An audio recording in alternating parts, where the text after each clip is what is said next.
Hello, San Francisco. We have been looking forward to this day for many years. All of us have been working towards this day for many years. Today, I have 3 announcements to make.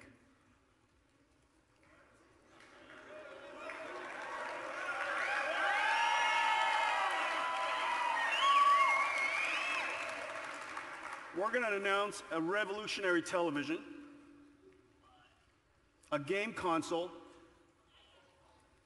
and a supercomputer. We've got a lot of stuff to talk about, so let's get started. All of us at Nvidia has dedicated ourselves to advancing the craft of visual computing. 10,000 people, one singular focus.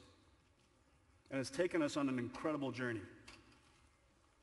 I would say it almost started in a big way in 1997 when we introduced the world's first programmable GPU. And it made it possible for game developers to have an infinite palette to express their art. From that day forward, video games became more beautiful, became richer, more realistic, and different game genres started to have different looks. The game industry exploded. And because of the intense technology needs of video games in order to simulate reality, it drove our technology like no other technology in history. Today's GPUs are the most complex processors that anyone builds. It made it possible for us to extend into one industry after another and revolutionize it. There are no products that I know of today, whether it's a car, a movie, a plastic bottle I was just drinking from, where NVIDIA's GPUs weren't involved in its design. 10 years later, because of our desire to bring physics simulation to video games so that the games themselves can come alive, we invented a new technology called CUDA GPGPU. The GPGPU revolution took us into data centers, high-performance computing, and today, almost every country has supercomputers powered by NVIDIA GPUs. 10 years after that, we invented a new technology called the virtual GPU. We had the dream that we would put GPUs in the cloud and somehow make it possible for you to experience graphics in a computer that wasn't close to you. We call it the virtual GPU. As a result of all these inventions, it has taken us from the gamer's desktop to workstations and corporations, data centers all over the world, cloud services all over the world, and even now cars. Because of the work that we've done, we're now involved in some amazing work in deep learning and artificial intelligence and self-driving cars. Desktops, workstations, notebooks, data centers, cloud, cars. That journey has been incredible indeed. And today, I want to talk about a brand new place that journey has taken us, the living room. The modern living room is, as you can imagine, a smorgasbord of technology. Smorgasbord of technology. You know, when the most enthusiastic person is the person who sells HDMI cables, you know that there's something wrong with the architecture of your living room. Well, it turns out there's an enormous amount of entertainment for us to get. Cables, of course, game consoles, of course. Now we can enjoy on-demand video with these streaming devices. But one of the interesting things that's developing, and one of the more recently popular products, are people using tablets and then connecting it to their television using Chromecast. They would like to benefit and enjoy That's just an incredible number of applications that are in the Google Play Store and be able to share with their friends or share with their family and play it on a much larger screen, their television.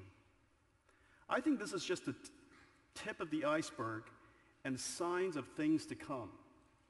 And the reason for that is this. Well, the signs of things to come is mobile cloud, I believe, will revolutionize our television experience as mobile cloud has revolutionized our mobile communications. Just as smartphones has now become everyone's most popular device, I do believe that these early indicators would suggest that the smart television would be the way that we enjoy television in the future. And in fact, we're seeing a great deal of products that are very successful already. There are tens of millions of these devices sold each year. They're growing incredibly fast. These smart devices, smart television devices with applications will replace dedicated devices over time, just as an application has replaced your GPS on your smartphone, an application has replaced your music player on your smartphone, an application has replaced your radio on your smartphone, the application has replaced your camera on your smartphone. These smart devices running applications would increasingly disrupt the dedicated devices around it. Well, just replacing what you used to do before is surely interesting. You have fewer things to carry. But what's really exciting are applications that come along that you never dreamed of. Who would have thought that Uber would completely change the way we travel around cities? Who would have thought that Twitter would come along? These applications are simply not predictable, and these applications are simply possible only because the smartphone is a rich computing device connected to a cloud service, and these applications can flourish and surprise us over time. I think the same thing's going to happen in smart television. Initially, application after another will replace the dedicated devices that we have in the living room, making your living room a little bit more elegant. But before you know it, applications will come along that surprise us. We don't even know what it is, and I have no idea what it is. I do know this. There are a lot of clever people in the world.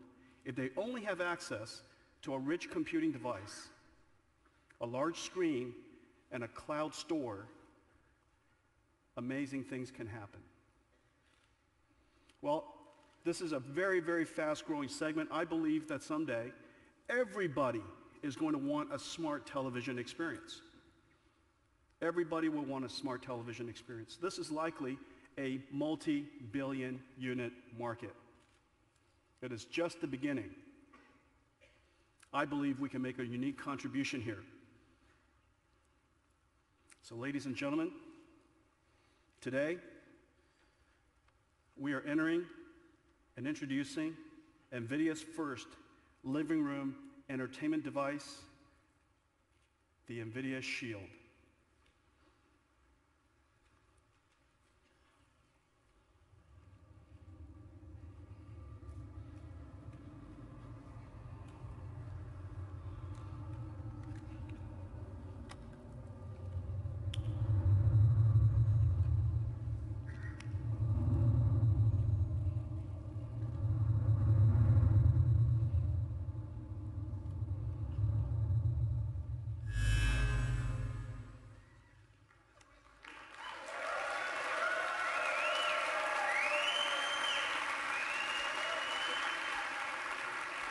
Let's take a closer look, shall we? Well, the Nvidia Shield was designed. I'm so proud of it. The Nvidia design team really outdid themselves. The Nvidia Shield is designed with a couple of ideas in mind. First of all, it has to be performant. Performance is one of the key attributes of this little sleek box. However, it also has to be modern, it has to look elegant, and it has to look elegant whether it's sitting flat or sitting on its edge. Right now it's sitting in a stand that's designed for Shield. It is a one-piece anodized die-cast aluminum that's machined exquisitely. When you get up close to it, it is just a beautiful thing. It feels cold and heavy in your hands, and you slide shield perfectly into it. Shield was designed to look good both laying down as well as sitting up. But one of its most important functionality, of course, is all the peripherals that it has to, all the things that it has to connect to. So gigabit Ethernet, of course. It has one of the highest performance Wi-Fi systems for reasons that I'll tell you about later. USB connectors and such. It's designed so that it looks good in every single direction. This is the bottom. And when it's sitting flat, it's incredibly thin. It's incredibly thin.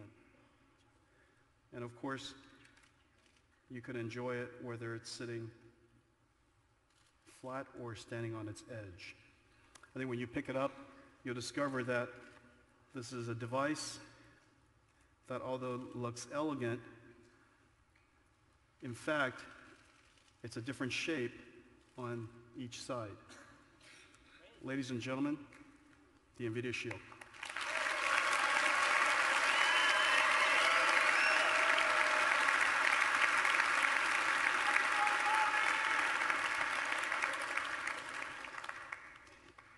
Hold on to your money. It won't be much longer. I'll tell you all about it in just a second. The Nvidia Shield. Well, the design, of course, is important, but how it works is even more important. And so let's take a look at what it does. So first off, Nvidia Shield is the world's first 4K Android TV. It's not just 4K resolution, it's 4K decode, H.265, and it's full 10-bit video processing. The video on the Nvidia Shield is just gorgeous, absolutely gorgeous. You don't have a piece of equipment in your house like this today. This particular set-top box, if you will, smart TV device, if you will be able to receive 4K 60 hertz video when the services become available very, very soon. Let's take a look at how it works. Hang on a second. Was David supposed to join me out here, or there? And there he is. Ladies and gentlemen, David Ang. Thank you. Good to see you. David and I tortured each other for years as we worked on this device. Okay, so let's talk about Android TV. Let me tell you first of all why I love Android TV. Why now? Why now? Why did we do this now? Well, obviously the reason, of course, is finally we have an operating system, Android TV, and the folks at Google really did a bang-up job on it. I think they really cracked the TV operating system. David Burke, Hiroshi, and the guys really did a fantastic job. And we're going to show it to you right now.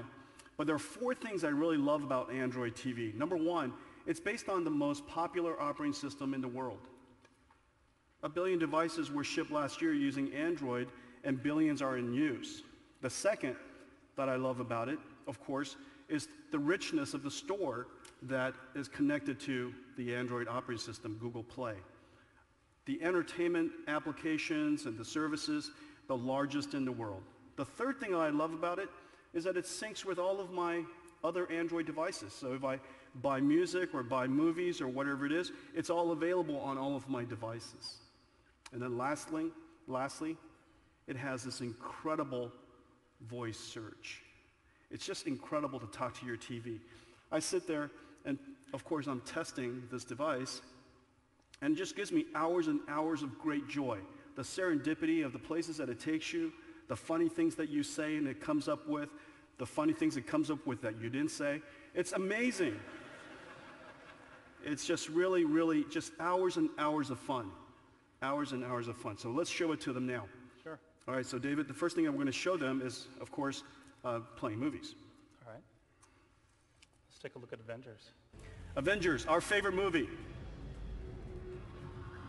I guess they work for an organization called SHIELD. Huh, that's interesting. They just like that ripped off our name.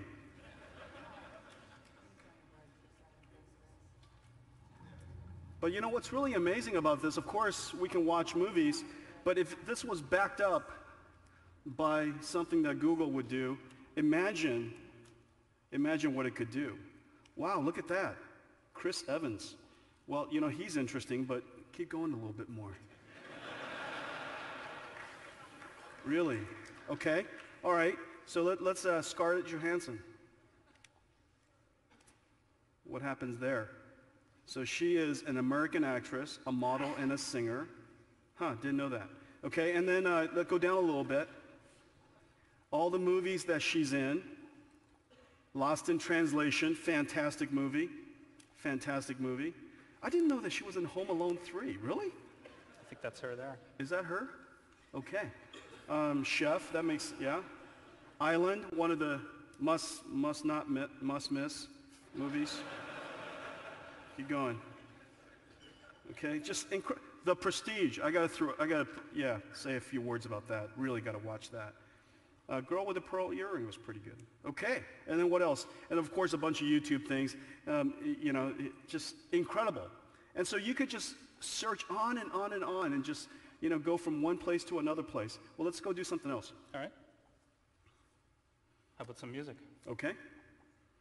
I stopped listening to music in the 70s, but as a result of... I have to ask you to voice search for your favorite artist then. Voice search for my favorite artist? Well, Justin Bieber. That's... Should we try that again? I was just repeating what the guy in the front said. So what's a song that he does? Oh.